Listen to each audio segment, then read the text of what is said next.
Buen día, ¿cómo están chicos? ¿Cómo amanecieron en este frío día, de jueves?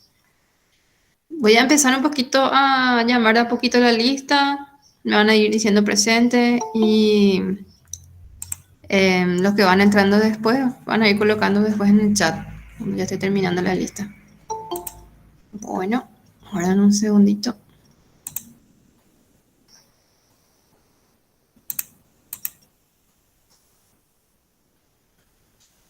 Magalí Acosta,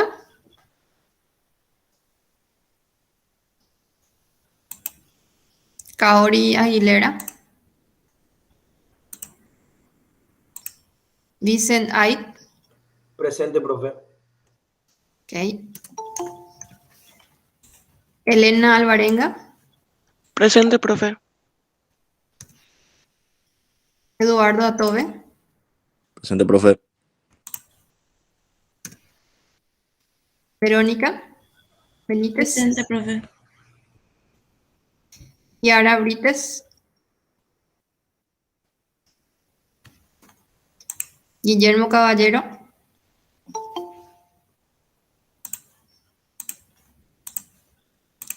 Jazmín Cabral, Presente, profe.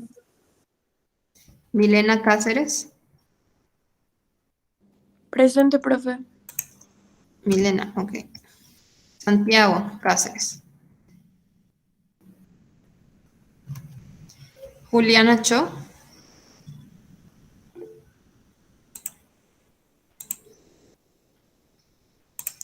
después voy a revisar los chats ahora. Osvaldo Cristaldo, Casia Cuenca, Presente, profe. Rodrigo Cuevas, Dara Duarte, María Espínola, María Echeverry, Deora Fatecha, Presente, profe. María Guadalupe Ferreira,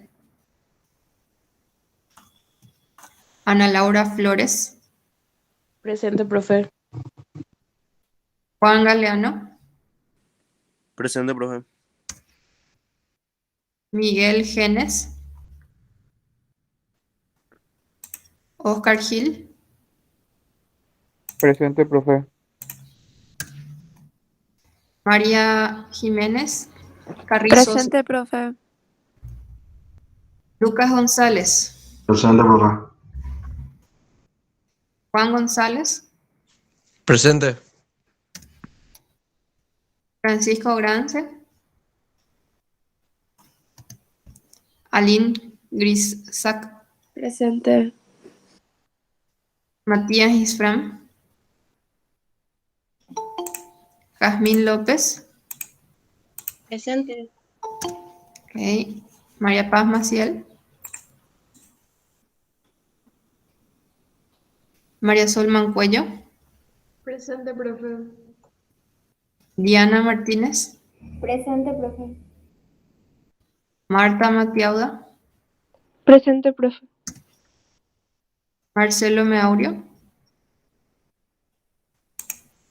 Clara Morales, Karen Morínigo, Macarena Núñez, Presente. Julieta Ocampos, Presente. Celeste Paniagua, Tania Pereira, Presente. Arnaldo Pires, Presente. Nicole Presentado, Presente. María Quintana, María Sol Quirós, Presente. Brisa Recalde, Presente. Victoria Rojas, Presente. ya está más despierta, Félix Rojas, Presente.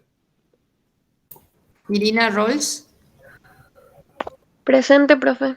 Presente, profe. José Saco. Fernando Sánchez. Fernando, no se despertó. Noelia Villalba. José Zaragoza. Presente. Diana Moreno. Ok. ¿Saben de alguien que se haya desinscrito en este segundo semestre? De sus compañeros que sepan que estaban en el extranjero o que ya no están más. Profe Celeste Paniagua es la que se desinscribió. Ah, bueno, entonces yo le voy a cambiar ahí ese colorcito. Bueno, gracias.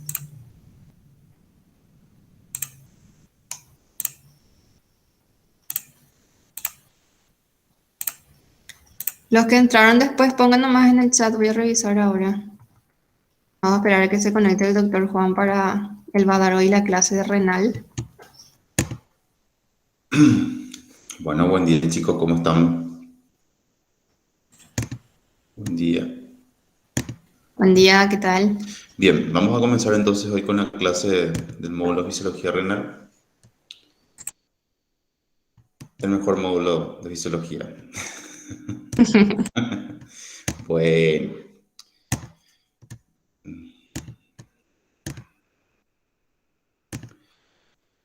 ¿Pueden ver ahí, chicos? Sí, profe. Se ve, profe, se ve. Bueno. Vamos a... es una clase bastante corta dentro de todo, como para que podamos aprovechar los conceptos básicos, sobre todo que hacen en la fisiología renal, y más que nada para que puedan adentrarse un poquitito en lo que realmente cumplen, o qué funciones cumplen realmente los riñones, ¿no es cierto? Cuando hablamos de funciones de los riñones, fíjense todo lo que hace. Si solamente nos centramos en lo que sería la excreción, hablamos de productos metabólicos de desecho, que serían la urea, la creatinina, el ácido úrico y la bilirrubina. Sin embargo, habíamos hecho una mención también de fármacos, de metabolitos de hormonas o de sustancias químicas extrañas. Solamente mirando excreción, entonces tenemos ya 4 funciones particulares del riñón. Si nos detenemos un poco a pensar desde el punto de vista de la regulación, ¿qué es lo que regula realmente nuestro riñón? Y regula por un lado líquidos y por otro lado está regulando los electrolitos. Otro aspecto importante de la función del riñón sería entonces la osmolaridad relacionada a nivel del líquido corporal. ¿Qué quiere decir eso? Que va controlando la cantidad de solutos que tenemos en el cuerpo. Si recordamos un poco acerca de biofísica, habíamos hablado un poco cuando hablábamos de transporte de membrana, ¿no es cierto? Ya el concepto de osmolaridad, donde habríamos dicho que el sodio es el principal condicionante, ¿no es cierto?, de la regulación o del control de esta osmolaridad, pero no es el único. Otros compañeros que también están regulando sería la glucosa y sería la urea. Si mencionamos entonces en situaciones de enfermedad, la urea y la glucosa podrían ser los principales protagonistas de la regulación de la osmolaridad, sí podrían ser.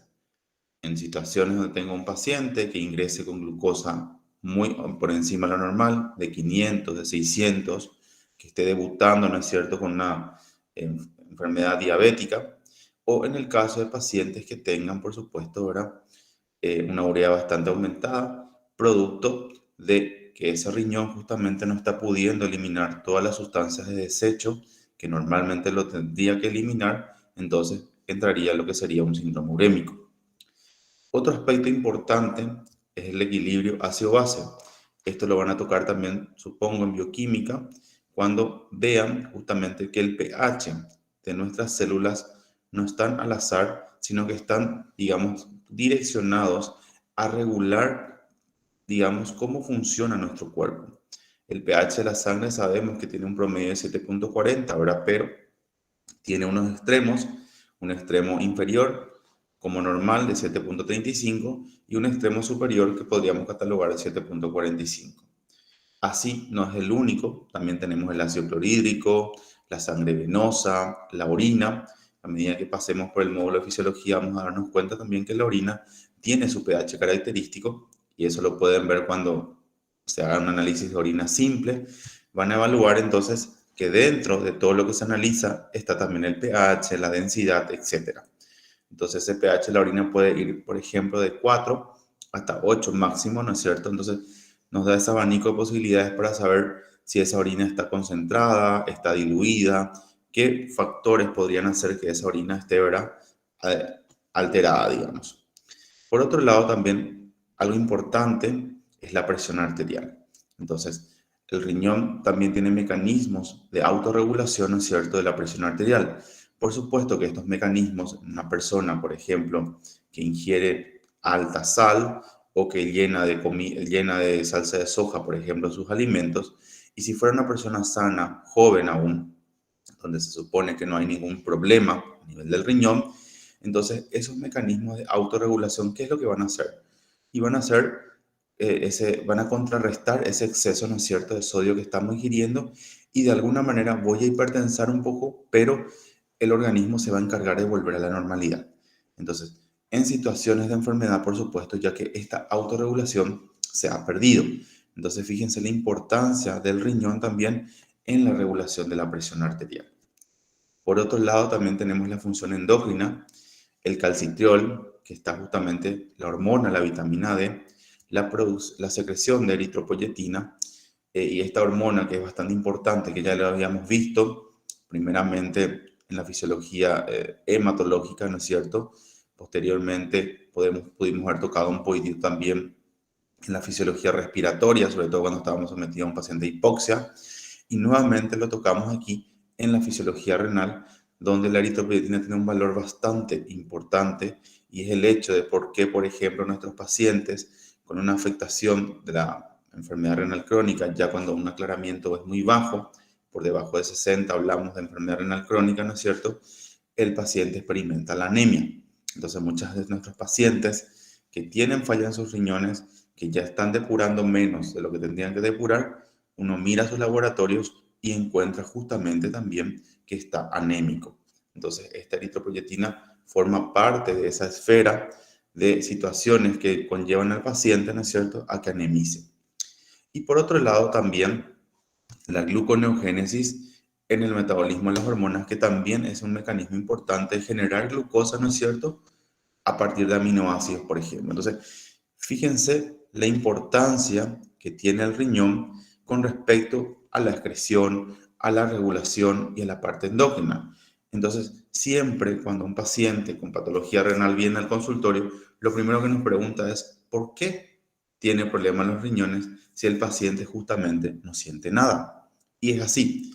Cuando hay un problema del riñón, sacando como causa probable una litiasis renal, el paciente no experimenta ningún dolor. El paciente piensa que está orinando bien, genial, pero esa depuración que está teniendo mediante la diuresis no es la mejor de todas y no indica necesariamente que esos riñones estén funcionando bien, sobre todo cuando tenemos enfermedades de base muchas veces como diabetes mellitus, hipertensión arterial.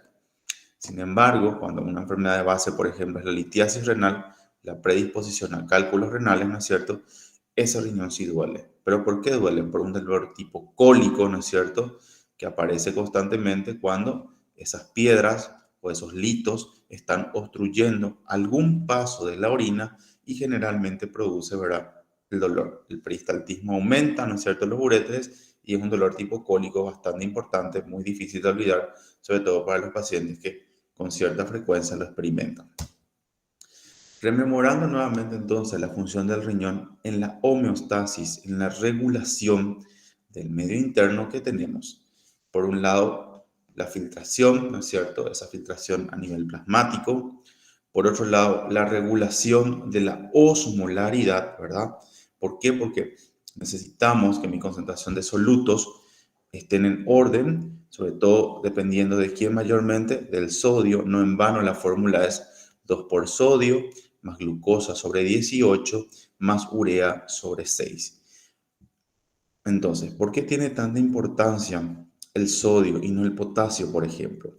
Y tiene importancia sobre todo el sodio porque lo que nosotros estamos midiendo es la concentración del líquido extracelular. Y sabemos eso ya desde el primer año de la facultad, que el sodio es un catión que predomina a nivel del líquido extracelular, a diferencia del potasio que predomina ¿dónde? En el intracelular. No puedo medir mi concentración de potasio intracelular porque no llego ahí, pero puedo medir de manera indirecta el líquido extracelular, el potasio, pero el aporte que me hace a la osmolaridad es muy poco, apenas 4 miliequivalentes. Sin embargo, el sodio, ¿cuánto me aporta? Y mínimo de 135 a 145, que es el rango, ¿no es cierto?, que consideramos como normal, inferior, superior, ¿verdad?, como límites, entonces para que yo pueda hablar con propiedad de osmolaridad. Entonces, por eso es que es el doble del sodio más la glucosa más la urea. Para que la glucosa, como les dije, sea la protagonista de esa osmolaridad, el paciente tiene que debutar con una diabetes mellitus, que podría ser una cetoacidosis que llamamos una glicemia bastante aumentada, o un come-hiperosmolar donde los valores de glicemia están por encima de 500, 600, 700, 800 aproximadamente. Entonces, fíjense la importancia entonces del contexto en el que analizamos entonces quién tomaría el mando de esa osmolaridad en distintas situaciones. Lo normal es que el sodio lo haga, pero a veces también hay situaciones patológicas donde el sodio queda un poco rezagado porque la glucosa toma el protagonismo o la urea también quiere tomar parte del protagonismo con la presencia de un síndrome urémico. Es decir, producto de la excreción que se van acumulando en riñones que no trabajan bien y que lastimosamente esos productos de desecho se acumulan y pasan al sistema nervioso y el paciente experimenta una situación de alteración del estado de conciencia o del sensorio, ¿no es cierto? Están confusos, acompañados de náuseas, acompañados de vómitos, donde muchas veces habrá que llegar a la diálisis para mejorar su calidad o su condición en ese momento. Y por otro lado también tenemos la excreción de productos de desecho y sustancias químicas. Recordemos también que el riñón es un órgano importante en la eliminación mediante la orina de productos de desecho. Muchos de los remedios que tomamos, qué sé yo, como analgésicos, quien no ha tomado un ibuprofeno para dolor de garganta, quien no ha tomado un paracetamol, pero el paracetamol tiene otra connotación, vamos a sacarle el paracetamol de lado, vamos a quedarnos con la novalgina o la dipirona, quien no ha tomado eso cuando tenga algún proceso febril. Entonces, ¿qué implicancia tiene eso? Que mayormente esos productos de la eliminación lo van a hacer por la orina. Y muchas veces cuando tenemos situaciones de enfermedad, todos estos medicamentos lo que hacen es perpetuar el daño o la disfunción que podría tener entonces ese riñón. Por otro lado también, ¿por qué saqué del lado el paracetamol? Porque el paracetamol no se elimina por el riñón, se elimina por el hígado. Por otro lado tenemos la regulación del equilibrio hidroelectrolítico, un equilibrio bastante importante que me regula justamente el pH de la sangre, hace que mi sangre se mantenga en un promedio de 7.40 o por lo menos tenga límites de 7.35 a 7.45 aproximadamente. Entonces, eso hace que no esté constantemente mi célula sufriendo lo que sería un proceso de acidosis. ¿Qué significa eso? Que mi pH esté por debajo de 7.35 o alcalosis, que mi pH esté por encima de 7.45. Y después veremos qué problemas particulares tengo.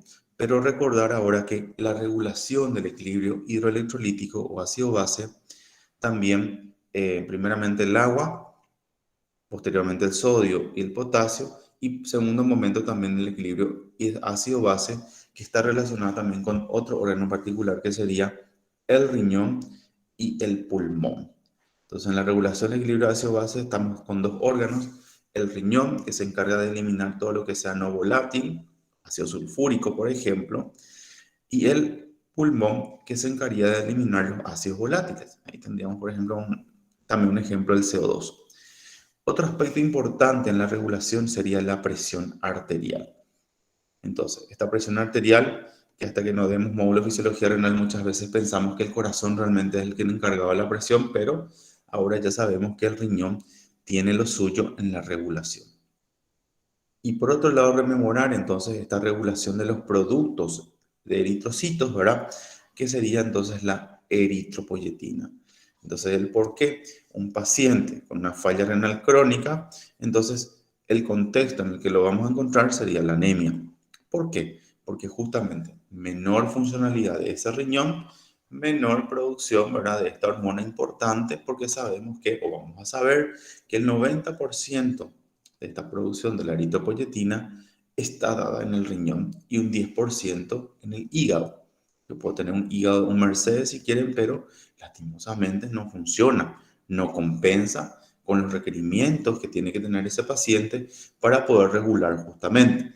Sin embargo, como el riñón es el encargado de una producción de un 90%, lastimosamente las situaciones no son las mejores cuando tengo un paciente cuyo aclaramiento de creatinina va disminuyendo con el tiempo. Por otro lado, también tengo la regulación de la producción de calcitiol, que es la vitamina D, que también permite una comunicación entre lo que sería el calcio, el fósforo, por otro lado también la PTH, la paratormona, que es bastante importante, sobre todo en cómo va a trabajar también esos riñones. Y que lastimosamente en situaciones de enfermedad hay una afectación de este eje paratormona. ¿Y dónde está la paratormona? Está ubicada al ladito prácticamente de la glándula tiroides. Nos llama nomás mucho la atención porque son 4 glandulitas muy pequeñas, pero que cuando comienzan a afectarse, lastimosamente van produciendo alteraciones a nivel del hueso, alteraciones a nivel del riñón y alteraciones a nivel del intestino. Y por otro lado también, en un ayuno prolongado sintetizan glucosa de aminoácidos y otros precursores. ¿Y cómo conocemos eso? Como gluconeogénesis. Entonces, son varios factores, ¿verdad?, que están, digamos, haciendo que el riñón, cuando comienza a claudicar o a disminuir en la función, vengan prácticamente y se deteriore mucho el paciente. A pesar de que, como les digo, el paciente refiere que no siente dolor, no siente absolutamente nada, máximo que está un poco cansado, ¿no es cierto?, pero que él está orinando muy bien, entonces le parece que todo funciona a la perfección, pero lastimosamente esa no es la realidad. Sabemos que así como las neuronas son las unidades funcionales del sistema nervioso, el riñón tiene una unidad funcional conocida como nefrona. Entonces, lastimosamente hay otra realidad importante, que ese riñón no puede regenerar nefronas nuevas. Es decir, una vez que las nefronas lastimosamente han disminuido o han pasado a un estado de fibrosis como una especie de cicatriz, eso no puede regenerarse. ¿Qué es lo que hace el riñón? Trata de trabajar con las que puede y con las que tiene y tratando de hacer al máximo el trabajo, ¿verdad?, de muchas de ellas. Nacemos generalmente con 1 millón de nefronas en cada riñón. Sin embargo, cada nefrona tiene un glomérulo, ¿verdad?, y túbulo, y que tiene una red de capilares de 60 milímetros de mercurio aproximadamente. Eso lo vamos a ver enseguida, porque hay presiones también que se manejan dentro del riñón. Y en cada riñón hay 250 conductos colectores y cada uno recoge la orina de 4.000 nefronas. ¿Por qué son importantes estos conductos colectores? Sobre todo cuando veamos la siguiente clase, que sería reabsorción de los túbulos o la osmolaridad, más que nada, ¿no es cierto?, la concentración de la orina, porque permite justamente la producción de una orina concentrada. Entonces vamos a ver qué significa eso, que yo puedo tener una osmolaridad de 1.200 a 1.400 milimol por litro aproximadamente, o también puedo hacer que haya una orina diluida. ¿Qué quiere decir eso? Que mi osmolaridad baje entre 50 a 100 milimoles por litro. Entonces, esas concentraciones puede manejar fácilmente el riñón dependiendo de cuál sería el contexto en el que se presente. Esto entonces recordamos nuevamente que tenemos 2 partes fundamentales del riñón, todo lo que sería la corteza, y esto estaría representado por la médula. ¿Qué pasa aquí con la corteza? Justamente que en la corteza es donde yo tengo glomérulos, y a medida que voy penetrando al interior del riñón, voy a encontrar médula. Si yo quiero saber, por ejemplo, una patología de base donde le pido el paciente está comenzando con una hemoglobina normal, una urea creatinina normal, pero está perdiendo muchas proteínas por los riñones, y el paciente no se conoce con enfermedad renal diabética, o no se conoce que porte diabetes, no se conoce, o hipertenso es el único, digamos, signo que tiene el paciente, o podría ser que su perfil lipídico, por ejemplo, está alterado, su colesterol total o sus triglicéridos. Entonces, podría o estoy en la necesidad de evaluar una biopsia renal, por ejemplo. Entonces, cuando meto una aguja para biopsiar el riñón, ¿qué tengo que evaluar? Que en lo posible el ecografista me muestre primeramente dónde está el riñón y enfocar a la corteza. ¿Por qué? Porque aquí tengo justamente la unidad funcional del riñón. Si meto un poco más hacia la médula, voy a saber probablemente que la médula esté sin algún aspecto peculiar, pero no me va a decir mucho cómo funciona el riñón, porque yo lo que necesito ver es cómo está la corteza. Entonces, de ahí la importancia entonces, de que esta corteza que contiene glomérulos. Esta parte de la médula, a medida que pasemos el módulo de fisiología renal, vamos a encontrar que permite la producción o la formación de una orina concentrada. Y vemos que estos vasos que están cayendo, ¿no es cierto?, aquí hacia la médula, son los vasos que van a permitir que esta médula pueda tener su nutrición y pueda tener su irrigación. Porque solamente todo lo que implica el riñón, 1 a 2% es la cantidad de sangre que llega a este nivel para que pueda nutrir. Entonces, mirando a otro punto de vista, fíjense, aquí tengo la corteza, aquí tengo los glomérulos, ¿no es cierto? Y fíjense, de los glomérulos tengo dos arteriolas, la arteriola aferente por un lado, o sería la arteriola de entrada, ¿verdad? Y la arteriola eferente o la de salida. Y todo este enramado que tengo ya aquí, ¿verdad?, son los túbulos.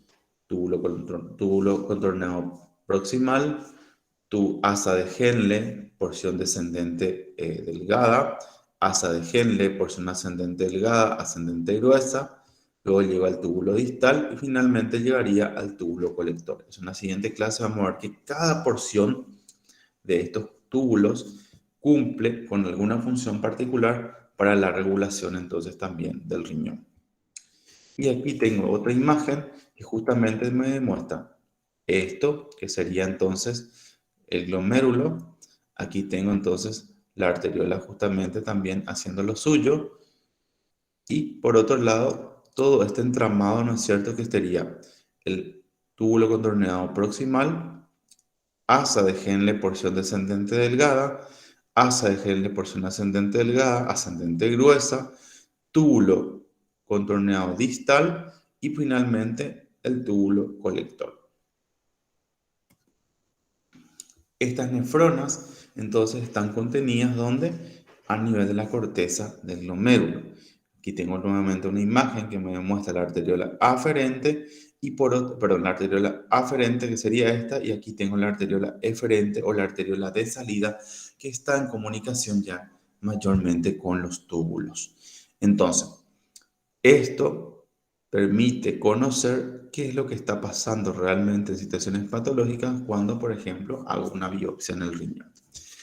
Y por otro lado, también tengo un poquitito más abajo, ya es el túbulo distal, esta nefrona yuxtamedular.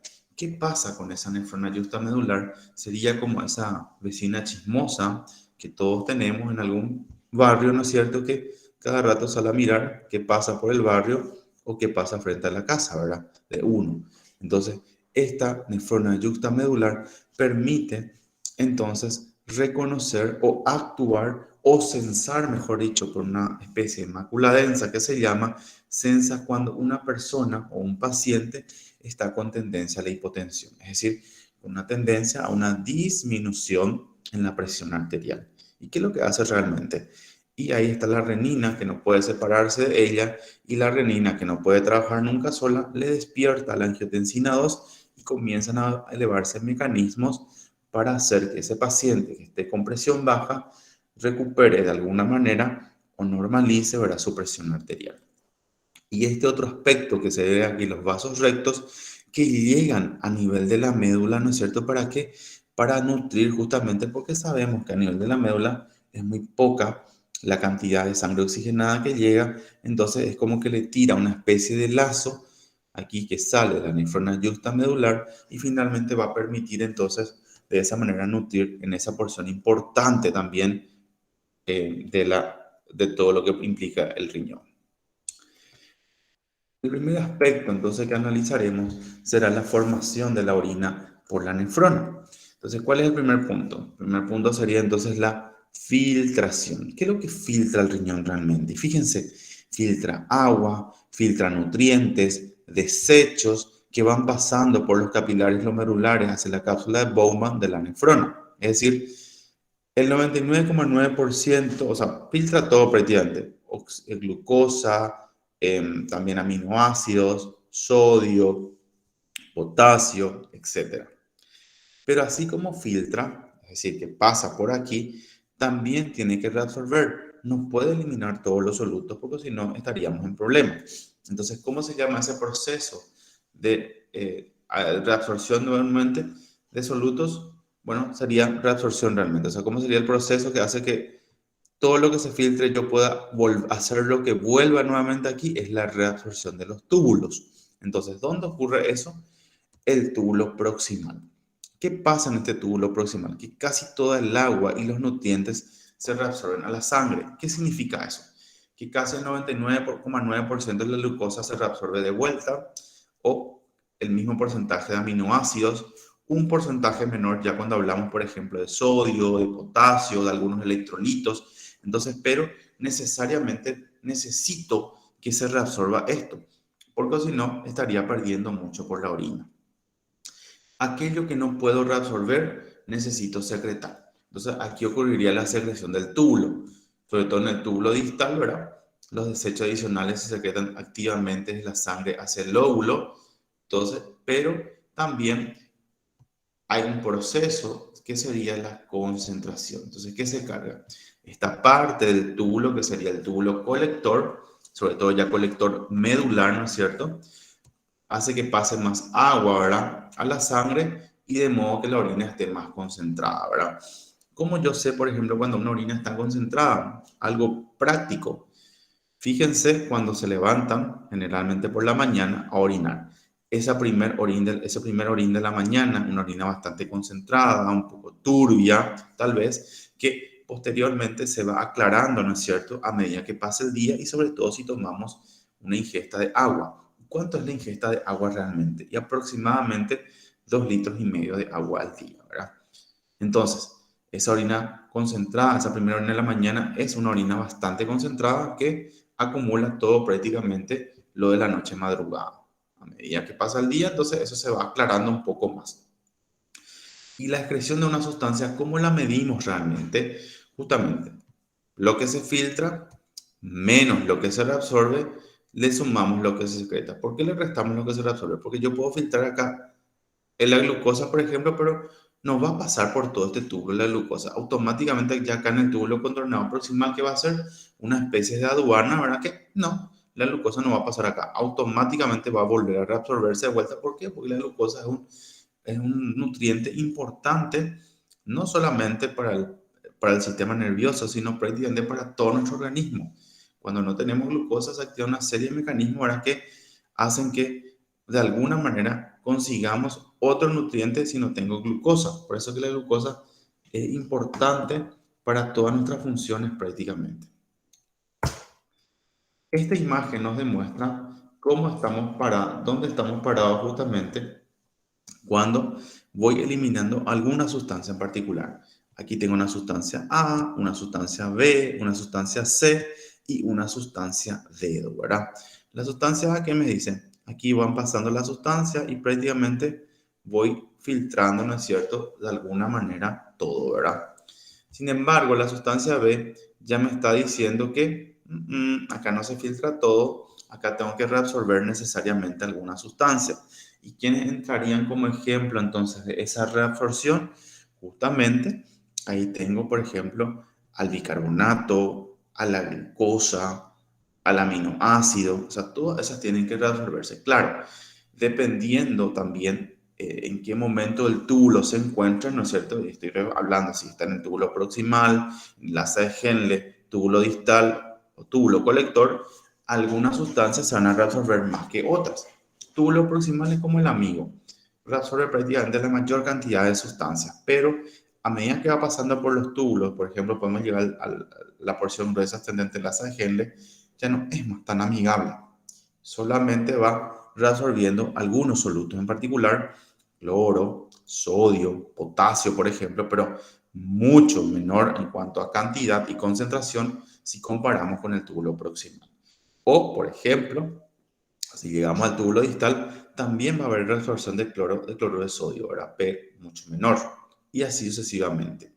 Y finalmente llegamos también, esto nos permite evaluar, digamos, cuando tratamos de ver indirectamente cómo funcionan los riñones, los fisiólogos a lo largo del tiempo, ¿qué hicieron? Jugaron, por alguna manera, experimentaron con distintas sustancias, ¿no es cierto?, que podrían ser reales y que realmente me dé una posibilidad, o por lo menos un estimativo, de cómo funcionan realmente los riñones, ¿verdad? Y ahí fueron estudiando miles de sustancias, por ejemplo, el ácido aminohipúrico, el hipurato, la inulina, y finalmente, ¿con qué es lo que se quedaron? Con la creatinina. Pero, ¿qué particularidad tiene la creatinina? Que la creatinina también la encuentra en el músculo. O sea, ¿qué quiere decir eso? Que si tengo un paciente con una desnutrición, por ejemplo, ese filtrado lastimosamente podría tener algunas variaciones. O un paciente, ¿verdad?, que haya una afectación a nivel de la masa muscular, como les dije, entonces va a tener variaciones. Entonces, ¿qué particularidad tiene la creatinina? Que sobreestima esa tasa de filtración glomerular. Me da unos valores por encima de lo que realmente podrían ser, pero no tengo otra, digamos, otra forma, porque es algo que tenemos en el cuerpo. Si quiero usar, por ejemplo, otras sustancias como la inulina, que se ha demostrado que es dentro de todo lo más fidedigno, hablando mal y pronto, no lo puedo usar. ¿Por qué? Porque tiene un alto costo y necesito que el paciente ingiera. Sin embargo, la creatinina no tiene alto costo, ya lo tenemos incorporado dentro de nuestro cuerpo, porque es producto relacionado con la creatina muscular, entonces de alguna manera nos dice indirectamente, sobreestimando obviamente la función del riñón, pero nos da un aproximado de qué es lo que está pasando, por supuesto, ¿verdad? Y ahí tenemos otra función importante que es la filtración glomerular. Si miramos un poquitito esta imagen, ¿qué tenemos en cuenta? Todos los componentes prácticamente del que está formado, entonces, cómo está formado un glomérulo. Fíjense, tengo lo que sería la arteriola eferente, la arteriola aferente, el túbulo distal que estaría conteniendo la mácula densa, la cápsula de Bowman que envuelve nuevamente a mi glomérulo, el epitelio de la cápsula, el podocito, el túbulo proximal, los capilares glomerulares y la luz de la cápsula de Bowman. O sea, ¿por qué es importante mirar esta diapositiva? Porque ahora, fisiológicamente hablando, tal vez no le den tanta importancia, pero en situaciones de enfermedad, cuando den fisiopatología y cuando hablan de glomerulopatías, afectación del glomérulo como tal, todas estas partes que hacen justamente a mi nefrona están en problemas. Hoy por hoy se habla, por ejemplo, de podocitopatías, es decir, de esta afectación que parecen dedos de guantes, que pueden estar afectados en distintas patologías en particular y que muchas veces tratamiento implica hacer una medicación inmunológica, por ejemplo, o una medicación bastante costosa en muchas ocasiones que a veces no me garantiza necesariamente que el paciente va a terminar con un buen resultado. Pero la medicina de hoy es una medicina bastante avanzada que ya me habla obviamente de la afectación de este podocito, por ejemplo, que tiene proteínas de anclaje y que muchas veces son las que no se están expresando o se sobreexpresan, que hace que el paciente muchas veces experimente problemas a la hora de regular las proteínas, por ejemplo. Entonces, eso es lo que implicaría ahora estos problemas o trastornos, ¿no es cierto?, en alguna de las estructuras de la corteza glomerular. Esta filtración del glomérulo implica entonces que la filtración glomerular es la salida de líquido, ¿de dónde? Desde los capilares glomerulares a la cápsula. Entonces, fíjense, aquí tengo una imagen representativa de mi glomérulo y cómo va saliendo prácticamente y por todos los sitios que va pasando, ¿no es cierto?, para cumplir con la función de filtración. Muchas veces hay sustancias que tengo que eliminar necesariamente, ¿verdad?, por un lado, y por el otro lado, generalmente no la puedo eliminar, ¿verdad? Y aquella que no la puedo eliminar, ¿qué voy a hacer? Lo que voy a hacer justamente es tratar de reabsorber, como habíamos dicho. Por otro lado, tengo entonces la filtración glomerular. En el glomérulo renal se filtran 125 ml de líquido por minuto. Entonces, eso se denomina filtrado glomerular. Y fíjense en esta diapositiva. El corazón, ¿cuánto bombea? Bombea 5 litros de sangre, ¿verdad? Por minuto. O sea, es bastante. 4.900 si quieren, pero podemos redondear en 5 litros. De eso, fíjense que el 22% va al riñón. Entonces, eso representaría 1,25 litros por minuto. Y el 55% ¿dónde va? Justamente va prácticamente, o es plasma, ¿verdad?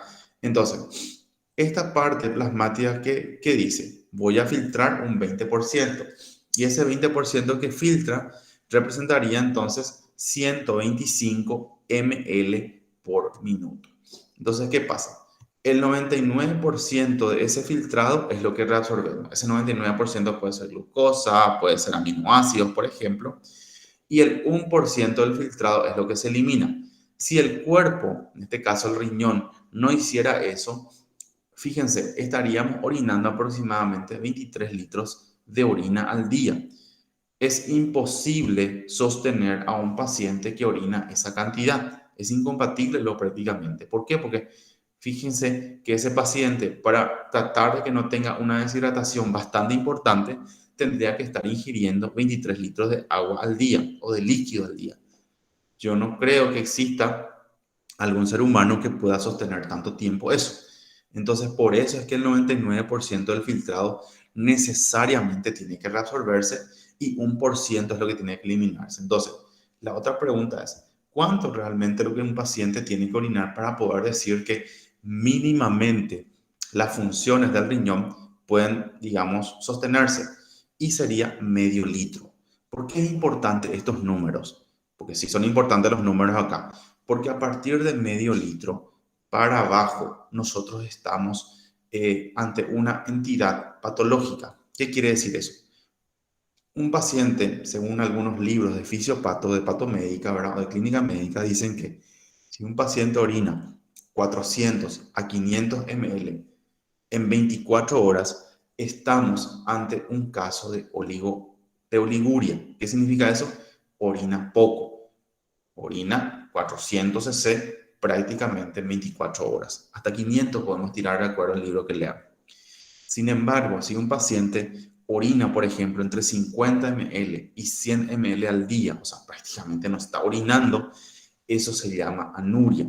Entonces, el libro del Gallito menciona que 500 ml para arriba, yo puedo todavía garantizar de alguna manera que mínimamente se cumplan con las funciones del riñón. ¿Qué funciones? Regulación de la presión, regulación del agua, de los electrolitos, del ácido base, de la eritropoyesis, la vitamina D o calcitriol, la gluconeogénesis y demás, y de la filtración misma. Entonces, esto explicaría entonces por qué yo no orino 23 litros, sin embargo, voy reabsorbiendo todo eso y orino solamente 1 litro. Claro que hay pacientes que pueden orinar más, qué sé yo, 5 o 6 litros. Nosotros vemos que están orinando pacientes con trasplante de riñón, por ejemplo. Pero el precio que tienen que pagar, ¿cuál es? Es justamente tomar esa cantidad de líquidos para evitar que haya deshidratación, ¿verdad? O que ese riñón se seque un poco como uva pasa. Esto también depende mucho del contexto. Muchas veces pacientes jóvenes que no ingieren tanta cantidad de agua y bueno, va a orinar probablemente 2 litros, 3 litros, pero eso a medida que pasa el tiempo es como que el riñón también va a pasar la factura y en algún momento va a comenzar a tener situaciones, ¿verdad?, patológicas, por supuesto. Esa filtración glomerular, estamos hablando de composición del filtrado glomerular. Entonces, ¿qué pasa? El líquido carece de proteínas y de células, así como también, ¿verdad?, hay sales, hay moléculas orgánicas e iones que filtran libremente. Sin embargo, existe lo que se conoce como el término de índice de filtración glomerular, que sería un 20% de todo ese flujo plasmático renal, ¿verdad? Y que la fracción de filtración, como yo calculo, justamente sabiendo cuánto es el índice de filtración glomerular sobre el flujo plasmático renal. ¿Para qué quiero saber esto realmente? Y esto quiero saber para ver cómo está funcionando indirectamente mis riñones. Hay estudios ya que nos calculan todo esto para ir evaluando, por ejemplo, y eso ya lo vimos, por ejemplo, el año pasado en medicina nuclear, cuando yo le pido a un paciente una gamografía, ¿verdad?, renal para ir evaluando justamente con los radioisótopos cómo están funcionando cada riñón en particular, ¿verdad? Entonces, esta imagen nos muestra entonces cómo el glomérulo y la cápsula de Bowman van trabajando en lo que sería, obviamente, la filtración de la sangre. Esta imagen de aquí abajo nos demuestra la microscopía electrónica. Y fíjense, acá nos está mostrando los podocitos. Y hoy por hoy, la importancia entonces de contar con un microscopio electrónico cuando hacemos, por ejemplo, una biopsia del riñón. ¿Por qué? Porque en la óptica a veces puede encontrar que todo está normal, o hay pequeños cambios o cambios sutiles que en la microscopía electrónica no van a pasar desapercibidos y que realmente había sido ese cambio sutil que puedo tener en la óptica, no era tan sutil en la microscopía electrónica y estaba ante casos particulares de patologías que afectan el glomérulo y que tienen un tratamiento en particular. Entonces, la filtración de la sangre a través de la membrana glomerular está dado por el endotelio, la membrana basal por un lado y el pericito por el otro lado. Y la permeabilidad es mucho mayor, por supuesto, que en los capilares normales. ¿Qué pasa con los glomérulos? Fíjense, esto es una biopsia renal, entonces esto es lo que quieren mirar generalmente cuando, o esperamos encontrar generalmente, o espera encontrar el patólogo, mejor dicho, cuando hacemos una biopsia renal, ¿verdad? Uno, la cantidad de glomérulos que hay, y a partir de eso para que pueda hacer sus disquisiciones diagnósticas. Y este gráfico nos demuestra entonces que tenemos aquí el glomérulo como tal, la arteriola aferente de entrada, la arteriola eferente, la de salida, el túbulo distal, que está aquí con la mácula densa, todo lo que sería el espacio, la cápsula de Bowman, y fíjense ya aquí que tengo el túbulo proximal y a partir de aquí ya van prácticamente para las demás porciones del túbulo. Asa de Henle, túbulo distal, túbulo colector. Entonces, esta membrana capilar glomerular que tiene, que la estructura del capilar consta entonces de un endotelio capilar que tiene fenestraciones, que permite el pasaje de sustancia. Ahora, ¿qué particularidad tiene esta membrana capilar? Que es selectiva.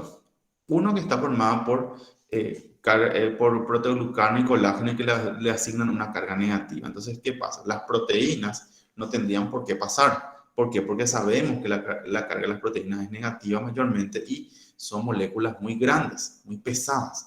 Entonces, que pase una proteína al otro lado, porque por el riñón, ¿qué pasa? Estaríamos ante una situación patológica. Y es lo que vemos muchas veces en estos pacientes, por ejemplo, con sobrepeso o con obesidad. El simple hecho, sencillo pareciera ser de estar ganando peso, ya produce que mi riñón trabaje de más. Entonces, o muchas veces pacientes ya con enfermedades bien establecidas, una enfermedad renal diabética, por ejemplo. ¿Por qué no digo una nefropatía diabética? No digo una nefropatía diabética porque si yo no tengo un diagnóstico que me diga que el daño glomerular que tiene tal paciente es por diabetes, no puedo decir con propiedad esto es una nefropatía diabética. ¿Qué es lo que puedo decir? Una enfermedad renal diabética probable, porque dentro de todas las causas probablemente le puedo atribuir a esa patología de base. Ahí es la diferencia. Cuando yo hablo de nefropatía diabética, sí, ya sé, ya tuve una anatomía patológica que me diga, fulano de tal tiene un problema renal a consecuencia de la diabetes. Está certificado eso. Pero si no tengo ninguna biopsia, yo presumo y es enfermedad renal diabética. Entonces, cuando tengo situaciones como en pacientes con diabetes, o pacientes que tienen una patología glomerular propiamente dicha, hay pérdida de proteínas, entonces ahí estamos en problemas. Normalmente no tendría por qué haber. ¿Por qué? Por esto. Tengo carga negativa y estas fenestraciones no son muy grandes que permitan justamente el pasaje de moléculas grandes como las proteínas. Y otro aspecto importante, también tengo una capa de células epiteliales que se llaman justamente podocitos o también se llaman pie de podocitos que contienen justamente el diafragma.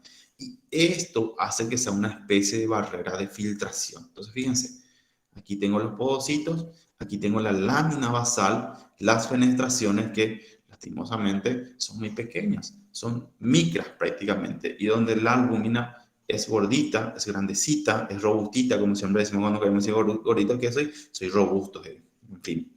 Entonces es medio robustita, ¿verdad? Y nos puede pasar, por supuesto, ¿verdad? La membrana capilar glomerular.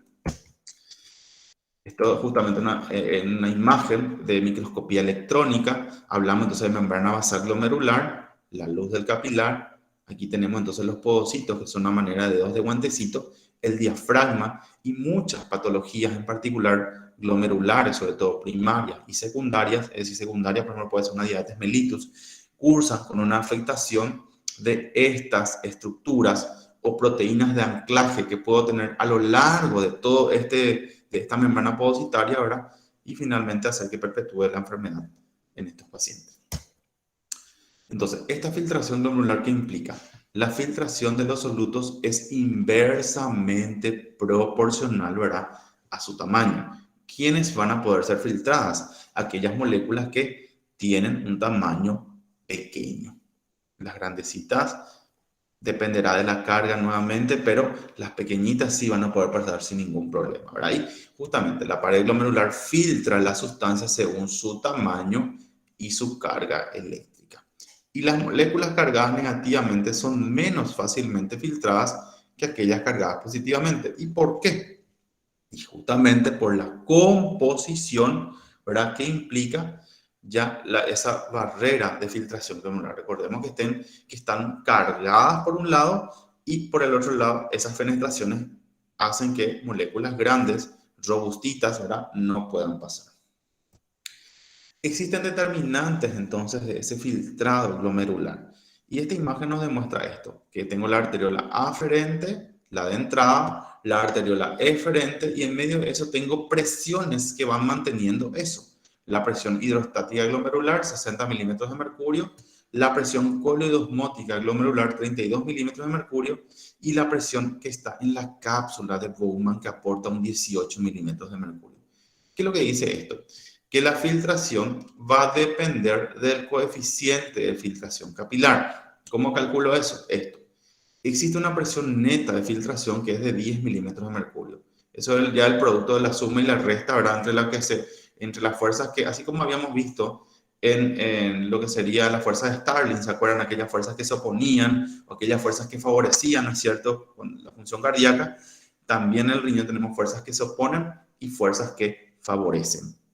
Entonces, la presión de filtración neta, 10 milímetros de mercurio, ya sería el producto. ¿Pero de dónde vino esto? Vino de la resta, obviamente, la presión hidrostática glomerular, que sería 60 milímetros de mercurio, menos la presión en la cápsula de Bowman, que sería, ¿verdad?, esta de 18 milímetros de mercurio, menos la presión oncótica glomerular, que sería 32 milímetros de mercurio. La hidrostática, como su nombre lo dice, hidros, agua. Y la presión oncótica, ¿con qué se relaciona? Con las proteínas.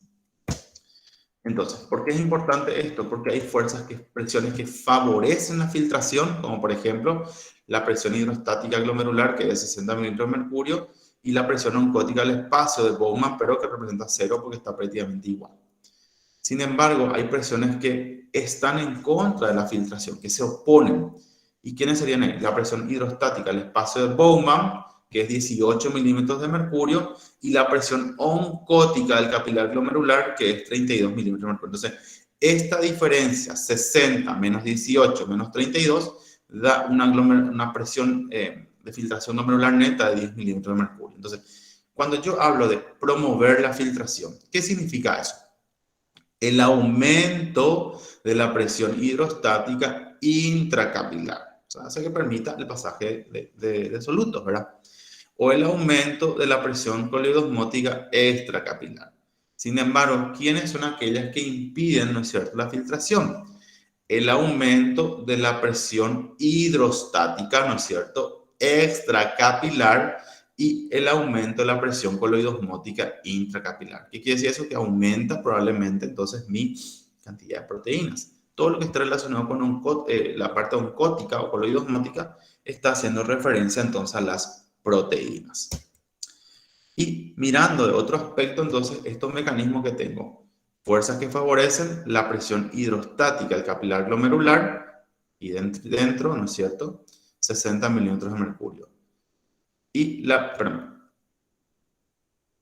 presión coloidosmótica del capilar glomerular, que es una fuerza que se va a oponer, 32 milímetros de mercurio, y la que tengo acá rodeando justamente, ¿verdad?, la presión del espacio de Bowman, que sería 18 milímetros de mercurio. Entonces, la presión efectiva de filtración es 60 milímetros de mercurio, que viene de la presión hidrostática del capilar glomerular, menos 50, que representaría la presión coloidosmótica del capilar, y la presión del espacio de Bowman. Entonces, esa es una presión neta de 10 milímetros de mercurio.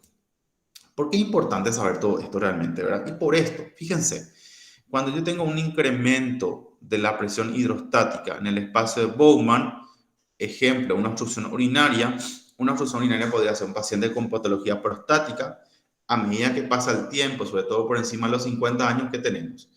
La próstata es como una cebolla que tiende a aumentar. O sea, todo lo que tenemos próstata, ¿qué va a pasar? Justamente con el correr del tiempo va a tender a aumentar y a producir obstrucción, ¿no es cierto?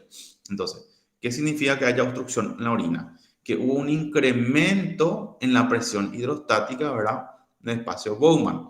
Si eso incrementa, ¿qué va a pasar? Va a haber una tendencia a un descenso del filtrado glomerular. Otro aspecto importante, por ejemplo, es que haya un incremento de la presión coloidosmótica del capilar, que va a tener también tendencia a disminuir el filtrado glomerular. O sea, fíjense, si tengo una cantidad importante de acumulación de proteínas que están pasando la barrera de filtración glomerular, también a lo largo ese filtrado va a caer. O, ¿cuándo aumentaría el filtrado? Cuando hay un incremento en la presión hidrostática intraglomerular. Pues ya sabemos lo que de por sí la presión es 60 milímetros de mercurio, ¿verdad? Si eso aumenta más, obviamente va a haber tendencia entonces a aumentar también esta situación. Y eso, ¿cómo se regula? Por estas arteriolas aferentes y eferentes. La arteriola de entrada y la arteriola de salida. Esta es la capacidad de filtración que tienen las sustancias. Fíjense, el agua pasa sin problema, el sodio también, la glucosa también, la inulina, que es algo que nos gustaría utilizar, digamos, en toda la población prácticamente para ver cómo está filtrando el riñón, ¿verdad? Pero no lo podemos utilizar, una por costo. Es un poco más costosa, ¿no es cierto? Si lo comparamos con la creatinina. ¿Por qué? Porque la creatinina ya lo tenemos incorporado en el cuerpo, ya forma parte de la creatina muscular. ¿No es la mejor de todas? No es la mejor de todas, pero es la que tenemos y abarata nuestros costos, ¿verdad? Y la mioglobina no tiene una capacidad de filtración así igualita a la glucosa, a la inulina. Por eso que también muchas veces cuando hay situaciones patológicas, como por ejemplo una mordedura de serpiente, o, no quiero ser tan drástico, un paciente va al gimnasio, comienza a alzar pesas más allá de la que pueda alzar, no se hidrata, hace lo que sería una rhabdomiólisis. Entonces, ¿qué pasa? Esa mioglobina fue a taponar, ¿qué cosa? El filtrado glomerular. Entonces, el paciente desarrolla lo que sería una injuria renal aguda, por ejemplo. Si fuera una serpiente, también lo hace una injuria renal aguda, pero por las toxinas que están justamente en el veneno de la serpiente, ¿no es cierto? Y que también hace que haya una pérdida de mioglobina, ¿no es cierto? Y vayan todos a querer pasar por el filtrado glomerular, no pueden pasar porque lastimosamente su capacidad de filtración, fíjense, es mucho menor a la del agua o a la de la glucosa o al sodio, pero sin embargo me crea problemas. O la albúmina, fíjense, una capacidad de filtración de 0,005, prácticamente una capacidad de filtración ínfima o nula, por llamarla de una manera, si yo lo comparo con el agua, con el sodio, la glucosa, la inulina. Entonces esto es importante conocer porque en situaciones patológicas, como les digo, un producto de rhabdomiólisis, sacando la mordedura de serpiente o sacando, por ejemplo, el gimnasio, podría ser una convulsión también. Un paciente que tiene un síndrome convulsivo también va a desarrollar una rhabdomiólisis, ¿verdad? ¿Por qué? Por justamente esa contracción brusca que tiene con cada proceso episodio convulsivo, ¿verdad? Entonces, son situaciones que nos permiten evaluar entonces cómo está produciéndose de alguna manera esa capacidad de filtración. Y aquí comparamos entonces la composición del agua del plasma versus lo que estamos ultrafiltrando, ¿verdad? El sodio prácticamente no cambia. ¿Dónde lo que realmente vemos cambios notorios? En las proteínas. Las proteínas no pueden ultrafiltrarse. ¿Por qué no pueden ultrafiltrarse? Y por ese coeficiente de ultrafiltración que era 0,005 por un lado, son robustitas, grandecitas, están cargadas negativamente y mi barrera de filtración glomerular desde luego que está cargada negativamente. Y si recordamos un poco de física básica, ¿qué pasa? Productos de cargas iguales se oponen, cargas opuestas se atraen, ¿verdad? Entonces, por ese mecanismo, entonces es que el ultrafiltrado a nivel de las proteínas, sobre todo, es mucho menor. El resto no tiene problema porque puede pasar sin ningún problema como si fuera su casa, pero las proteínas lastimosamente no cumplen con ese criterio de pasaje fácil, por lo menos, pueden pasar, claro que van a pasar, pero ¿en qué contexto? En situaciones patológicas. Y todo órgano tiene una forma de regular, ¿no es cierto?, cuando está en problemas. Y ahí entraría lo que sería la regulación de la tasa de filtración glomerular. Lo que sería entonces la autorregulación, es decir, el cuerpo tiene mecanismos para la pucha. Cené una pizza y le metió chimichurri. No pedí mi pizza, quería que fuera con mexicana, pero métele mucho ají. Entonces, ¿quién no va a hipertensar teniendo mucho de estos condimentos, por supuesto? Pero si fuera una persona que no tiene antecedentes de hipertensión, no hay antecedentes familiares de hipertensión, entonces, bueno, la hipertensión será, digamos, rápida. ¿Por qué? Porque el cuerpo de alguna manera va a hacer, bueno, tengo hipertensión, voy a tratar de estimular la sed. ¿Qué va a pasar con la sed? Automáticamente voy a ir a orinar y de esa manera voy a tratar de eliminar todo el exceso de sodio que tengo, que hace que mi presión esté disparando momentáneamente posterior a esta ingesta interesante que acabo de cenar, ¿verdad? Entonces, así es como trabaja el riñón. Hay procesos de autorregulación, de una respuesta miogénica, donde hay un control de oxígeno, de nutrientes, que van justamente digamos, estos valores de autorregulación que van de 80 a 170 milímetros de mercurio, que se mantiene constante y generalmente al dilatarse, ¿qué hace? Ingresan calcio y aumenta la contracción refleja. ¿Cómo se llama eso? La respuesta miogénica. ¿Por qué? Pues está relacionado con la parte de los músculos, o sea, no músculos, sino también los vasos sanguíneos, que sabemos que están conteniendo músculo liso. Por otro lado, tengo la regulación por la retroalimentación túbulo-glomerular. ¿Ahí a quién le tengo? ¿Se acuerdan la vecina chismosa de que cada rato mira qué es lo que pasa en el barrio? Ahí está la mácula densa. Cuando esa mácula densa, que está ahí al ladito, el aparato yuxtaglomerular, detecta que hay una reducción, ¿verdad?, de cloruro de sodio, entonces automáticamente ya comienza a haber una especie de activación, ¿verdad? ¿A quién le va a activar? A la renina. Le pide una mano, porque ya está detectando que esa persona está con una disminución en la reabsorción de cloruro de sodio, por eso es que la presión tiene tendencia a bajar, ¿no es cierto? Y reduce la resistencia entonces al flujo en la arteriola aferente. Pero eso no es todo. Necesita que de alguna manera venga esa sangre, ¿verdad?, y pase por la parte de filtración. Entonces, ahí la renina no piensa tanto y le dice, bueno, vamos a despertarle a la angiotensina 2. ¿Y por qué a la angiotensina 2? Porque la angiotensina 2 es un potente vasoconstrictor, pero que no me va a cerrar la arteriola aferente. Si me cierra esta, la presión va a caer más, porque no va a haber forma de sostener eso. ¿Por qué? Porque la arteriola aferente es una presión de entrada. Entonces, ¿qué tengo que hacer? Tengo que irme a la porción de salida. Tengo que cerrar la puerta de salida para que justamente yo no pierda más sangre y no caiga más mi filtrado glomerular. Entonces, la angiotensina 2 lo que hace es una vasoconstricción, ¿verdad?, de la arteriola eferente y de esa manera aumenta de manera indirecta la reabsorción de cloruro de sodio. Y ahí podemos entonces nosotros catalogar, ¿verdad?, cómo podría aumentar mi presión arterial de vuelta. Entonces, otro elemento es que una ingesta alta de proteína o de glucosa, porque hay un cotransportador en el túbulo proximal con el sodio, ¿verdad?, un transporte activo secundario, hace que entonces reduzca la llegada del mismo a la mácula densa, que produce ambos efectos, aumentando entonces la tasa de filtración glomerular. Entonces, ¿qué pasa?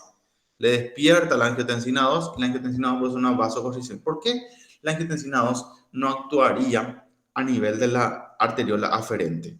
Uno, porque ahí tengo otras hormonas. Están, por ejemplo, la noradrenalina, la adrenalina, que son las catecolaminas, le tengo a la endotelina. Pero ¿qué particularidad tienen estas hormonas? Que disminuyen el filtrado glomerular. Sin embargo, aquellas que aumentan el filtrado glomerular serían las prostaglandinas y el óxido nítrico. Entonces, como que ya tengo muchas sustancias que están, digamos, mirando o velando por la arteriola aferente. Sin embargo, por la arteriola deferente solamente tengo una. Entonces, por eso es que la angiotensina 2 actúa mayormente en la eferente. Ojo, actúa en la aferente, pero no es su principal mecanismo. El principal mecanismo es la vasoconstricción de la arteriola Excelente. ¿Y qué es lo que hace con eso? Y si leen el Guyton van a encontrar que dice que impide o hace que no disminuya el filtrado glomerular. Pero si leen nuevamente el Guyton, hay otra parte donde dice que una vasoconstricción intensa al triple de lo que sería normalmente el trabajo de la angiotensina 2 reduce esa tasa de filtración glomerular. Ahora, esa regulación de la tasa de filtración glomerular también tengo por el sistema nervioso simpático, vasoconstricción de las arteriolas, ahí entraría las catecolaminas, ¿no es cierto? También tengo otras como la angiotensina 2 y las prostaglandinas. Las prostaglandinas también tienen tendencia a aumentar justamente el filtrado glomerular. Existe un control fisiológico entonces de la filtración glomerular y el flujo sanguíneo renal. Y es lo que les decía, la activación del sistema nervioso simpático tiende a descender eso. ¿Quiénes serían eso? Catecolaminas, adrenalina y noradrenalina. Pero también tengo, obviamente, más abajo, ya lo que lo explica, ¿verdad? La norepinefrina, epinefrina, noradrenalina 1 también van a bajar. La angiotensina 2 tiene tendencia a aumentar el filtrado glomerular, pero dice disminuye el flujo sanguíneo renal. Pero sobre todo cuando hay una estimulación al triple, lo que tiene que hacer la angiotensina 2, ¿verdad? Obviamente si es el triple, y como sabemos que produce una vasoconstricción y vasoconstriñe demasiado, no hay forma de sostener ese filtrado glomerular. Va a caer. Pero para que marquen eso como correcto, les tiene que decir que tiene que ser una vasoconstricción intensa. Una vasoconstricción como tal no va a tener tendencia a caer el filtrado glomerular, pero una vasoconstricción intensa es la palabra clave, sí va a tener tendencia a disminuir, ¿no es cierto?, el filtrado glomerular. El óxido nítrico y las prostaglandinas van a tener tendencia entonces a aumentar lo relacionado entonces con el filtrado glomerular. Esto explicaría el cuadrito que tienen un costadito también en el Guyton. La autorregulación entonces del filtrado glomerular y el flujo sanguíneo renal, ¿cómo se da? Por un lado, lo que hace la autorregulación realmente, y no quiere cansarse tanto como cualquiera de nosotros cuando tenemos que tener un examen y quiere leer lo justo y necesario nomás, ¿verdad? Pero eso no se puede. Lastimosamente hay que leer todo porque uno nunca sabe qué es lo que te van a preguntar, ¿verdad? Entonces, el organismo también es sabio.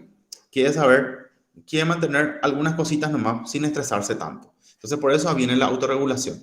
Mantiene el filtrado glomerular y el flujo sanguíneo renal constante, a pesar de esos cambios en la presión arterial. ¿Por qué puede haber cambios? Tomé una medicación que justamente produce un efecto colateral de hipertensión, consumí una sal, consumí mucha comida picante o mucha sal, le puse más de lo que tenía que poner.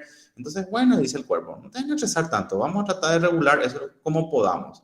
Si no hay ninguna patología de base, eso de una se autorregula, pero cuando ya somos catalogados de hipertensos o con alguna particularidad, ¿verdad? Ya donde hay una disminución en la función de los riñones, esa autorregulación ya no va. Necesito tomar mis medicamentos porque si no, no voy a llegar a buen puerto, ¿verdad? Voy a tener un ACV, un infarto, etc. Y esa autorregulación se pierde con presiones arteriales tan bajas como 75 milímetros de mercurio o tan altas como 160. Entonces, esto explicaría por qué ya los hipertensos, no creo que la autorregulación sea la mejor de las situaciones que regule la presión. Toma la enmatonalapil o losartán o lo que tengas que tomar, porque de otra manera no vas a poder regular y sumarle a eso, ¿qué cosa? Plan de alimentación. Como siempre le digo a los pacientes, si no nos adherimos a nuestro plan de alimentación, significa dieta sin sal, lastimosamente ni si nos bañamos con todas las empresas farmacéuticas, no vamos a controlar la presión, no existe eso.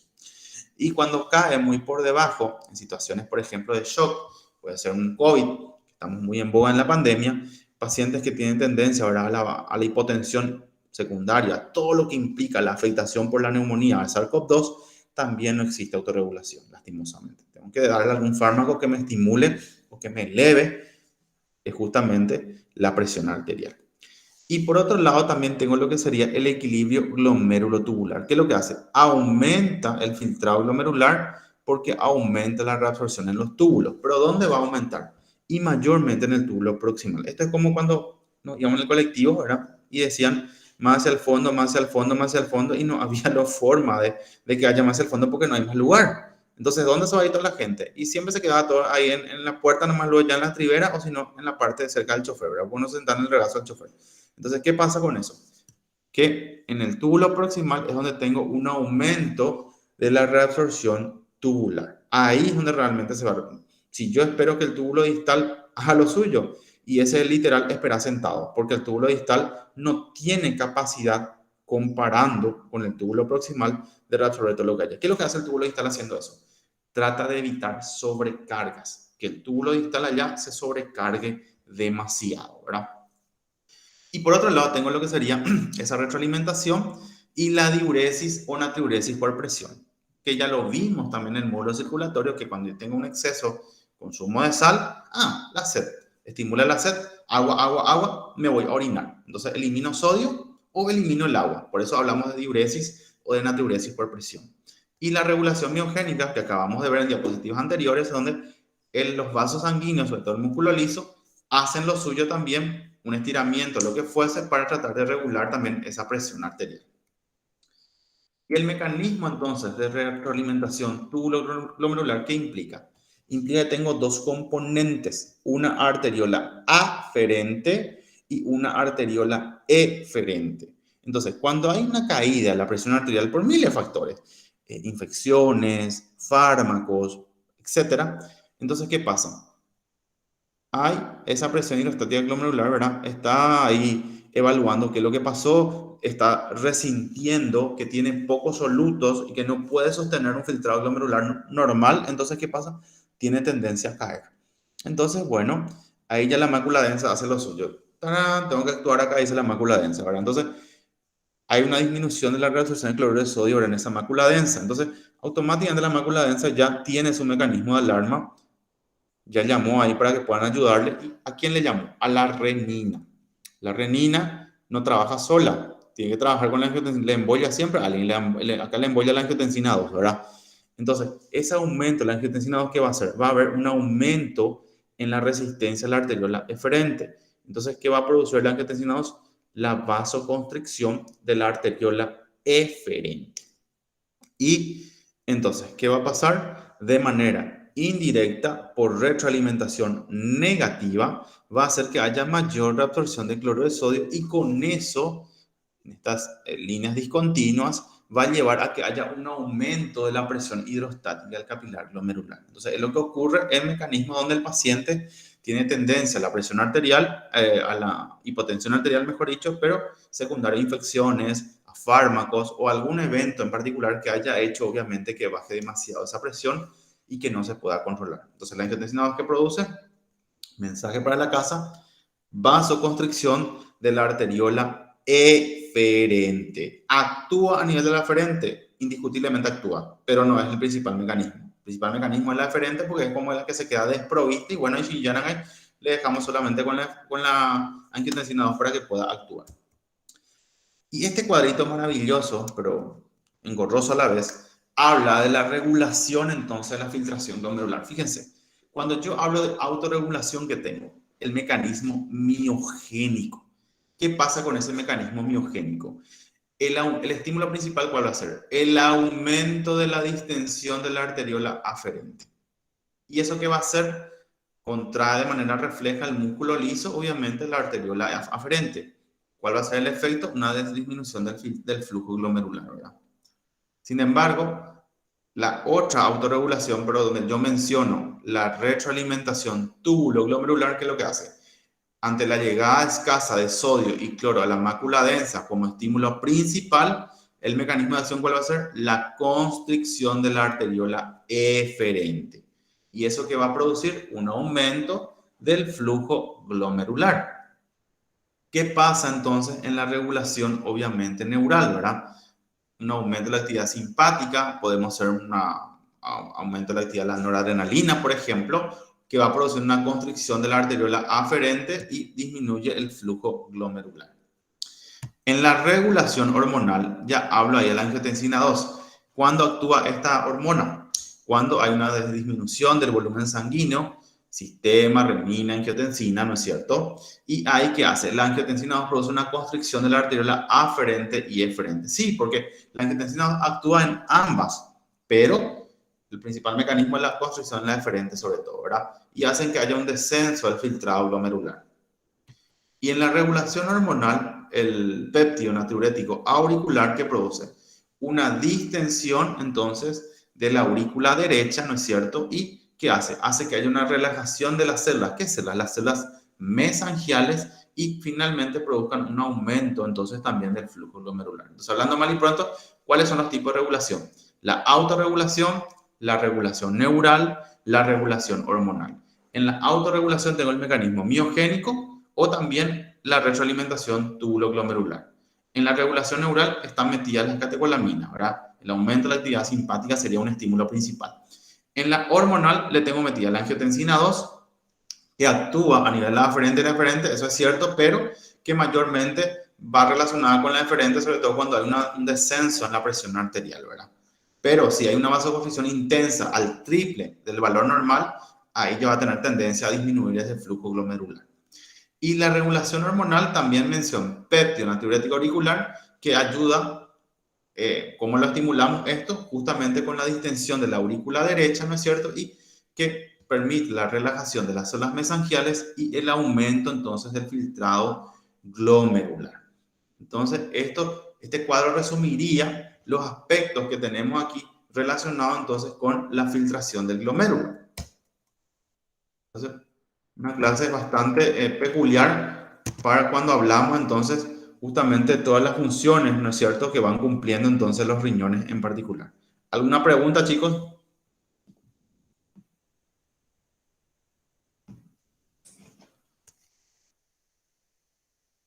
Creo que no, profe.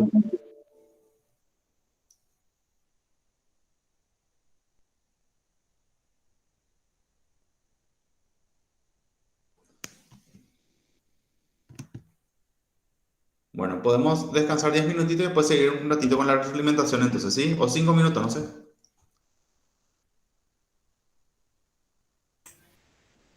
Ok. Bueno. Son las... Ahora son las 8:42.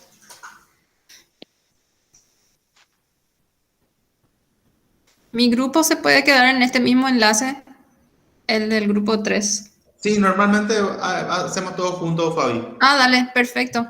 Perfecto, entonces. Hacemos acá todo juntos. ¿Y 5 minutos de descanso? Sí, súper, súper, 5 minutos.